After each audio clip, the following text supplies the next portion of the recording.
అందరికీ నమస్కారం అండి. అందరికీ నమస్కారం అండి.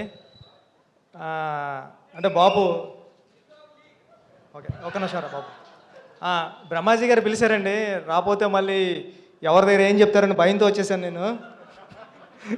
ఆ హీరో దగ్గరికి వెళ్ళి మనోడికి పొగరు వచ్చిందని చెప్తారు, మళ్ళీ ఇక్కడ ఎందుకని మీకోసం వచ్చాను, నేను భయపడతాను. బాబు సినిమా ట్రైలర్ చూశాను నేను, చాలా బాగుందండి. అంటే ఈ సినిమాకి హీరో ఎవరైనా అడుగుతుంటే అనవసరంగా అడిగాను బ్రహ్మాజీ గారిని, డైరెక్టరే హీరోగా కనపడుతున్నాడు కదా అనిపించింది నాకు. చాలా చాలా బాగా చేశారు దయ్య గారు. మీరు ముందుకు రండి, నేనే దాక్కుంటా అంటే నాకంటే వెనక దాక్కుంటున్నారు. చాలా బాగా చేశారు సినిమా. అంటే మా నాన్నగారు ఫార్మర్ అండి, వ్యవసాయం చేస్తూ ఉంటారు.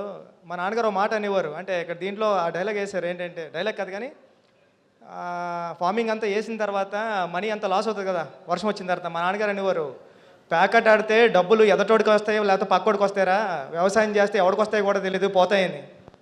అంత బాధ ఉండేది మా నాన్నగారి దగ్గర వ్యవసాయం చేసేటప్పుడు. అంటే మొత్తం అన్నీ వేసి పెట్టుబడి పెట్టి ఇన్వెస్ట్మెంట్ అంతా చేసేసిన తర్వాత వర్షం వచ్చేసి ఒక నైట్ అంతా పోయేది.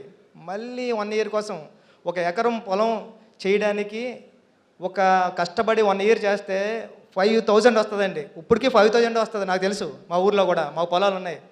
అంటే మా నాన్నగారి గురించి ఇప్పుడు చెప్తున్నాను నేను ఇక్కడ. మా నాన్నగారు అప్పుడే కాలం చేసి 1 ఇయర్ అయింది. ఈ సినిమా బాబు సినిమా పెద్ద హిట్ అవ్వాలని మనస్ఫూర్తిగా కోరుకుంటున్నాను టీం అందరికి కూడా. ఆల్ ది బెస్ట్ అండి. Thank you so much. Late అయిపోతుంది తెలుసు, కానీ బాపు సినిమా కాబట్టి మీ బాపుతో ఉన్న ఒక బ్యూటిఫుల్ మెమరీ ఆర్ ఎమోషనల్. ఉప్పిన సినిమా టైంలో మా నాన్నగారు మా అమ్మ చెల్లి అందరూ వెళ్ళారంటండి సినిమాకి రాజమండ్రిలో. వెళ్తే అమ్మ నాన్న సినిమా చూశాడా అని అడిగాను. ఎక్కడ చూశాడరా, చూడలేదు నాన్నగారు అన్నారు. నేను నాన్నగారు అంట, చితకొడేశ్వరు మా నాన్నగారు నన్ను సినిమాలకు వెళ్తుంటే.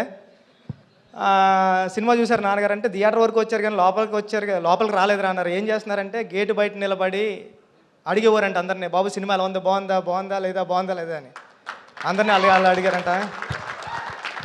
అదే అండి, నాన్న నేను తీసే రామ్ చరణ్ గారి సినిమా నువ్వు అడగాల్సిన అవసరం లేదు. Thank you.